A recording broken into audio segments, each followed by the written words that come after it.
Michael, congratulations. You sit there winning your opening round game, but I can sense a lot of frustration in you after it. Yeah, I've come off that stage feeling like I've been beat. I had all the energy in the world, I had the most belief in the world, but just wouldn't go in, and the more I was trying, I don't think, there was one leg there I must have won it in about 30 odd darts. I was 28, 45, 46. What the hell's going on? I just went out the first leg 14 and then the next leg was absolute diabolical. But it happened, I guess. I've just got to learn to deal with it. I've got to get over the fact that, yes, I can't play 110 averages all the time, 105s. I've got to win scruffy, like I just did them with like a 80, whatever average it was. It's one of them, but yeah, new lesson learned, I guess. The fact that Michael just lost before you went on, did that play on your mind thinking I don't want to join him as well? No, I do it in every interview. I want Michael to win. I want to play Michael in the final. I think 8 times out of 10 he normally beats me. And I always want to play him because it's a testament where I am, what I need to improve, what I need to do. But instead of thinking that Michael just got beaten, I was like, well, I could already play Michael in the final anyway. So I need to keep focused, keep my mind on, because I've got Chris Dobie next, he's going to be a different animal than what Stevie B was then. So I need to up my game, find it from somewhere, and get ready for it. Is there extra pressure here because you class this as your home tournament as well? It's not so much home tournament. I think I have 3 favourite venues and 3 favourite tournaments, and I've won 2 of them. So if I can get 3 of them, it would be unreal. And I keep saying that too much pressure on myself. It's not what comes with it, like saying world number 1, world champion. It's what I'm doing to myself instead of just relaxing. And I keep telling myself, Van Gerwen wouldn't play this way if he was world champ. Gerwen Price wouldn't if he was world number 1 or world champ. So why are you? And yeah, it's one of them. I'll get used to it eventually, but I'm still winning, not playing the best. And when it does turn up, I know I can blow anyone out of the water. On your Sky interview in there, you said you won't play that bad again.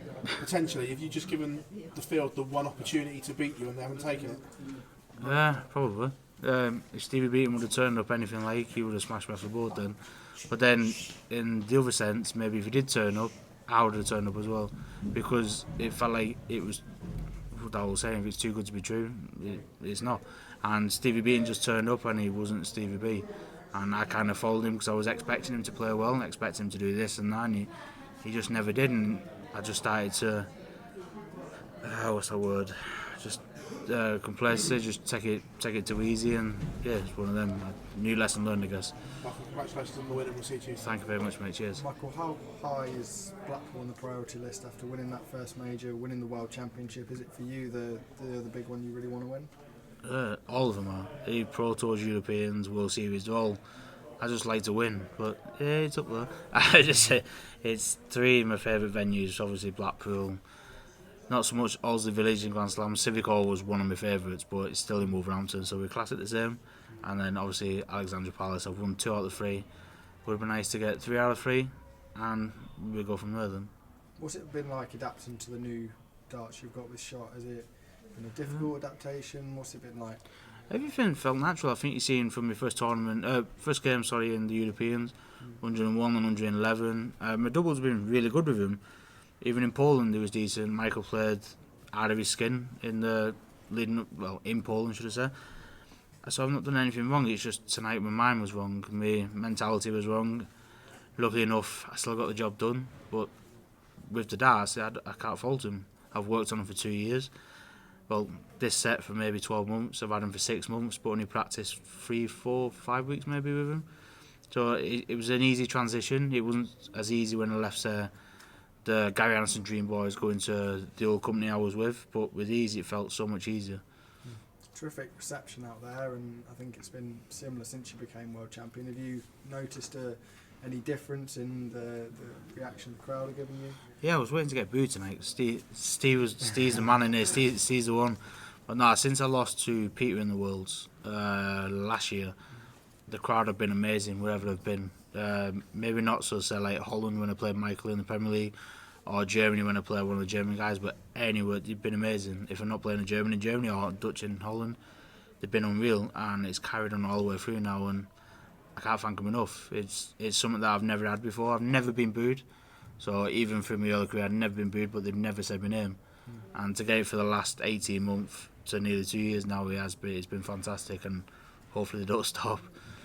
I know you said you want to play Michael van Gerwen, but when one of the players, you say the big three goes out, you must look at that as a huge opportunity to go and lift this title.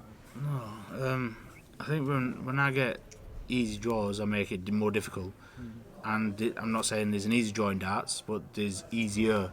So if I could play Michael, Gez, Gary, Peter, all them, I'd play really well. But the minute they go out, that's when I start thinking, there's no one left. This is it. So I'd rather them be in, because I keep saying everyone, I'd rather play them than someone who's never played before, because I'll probably lose to them more than what I'd lose to Michael or Gez. And it's just, for me, people pay really good money to watch the best games possible, and I want to be involved the best games possible, because that's what I want as a professional, and that's what everyone else wants to see.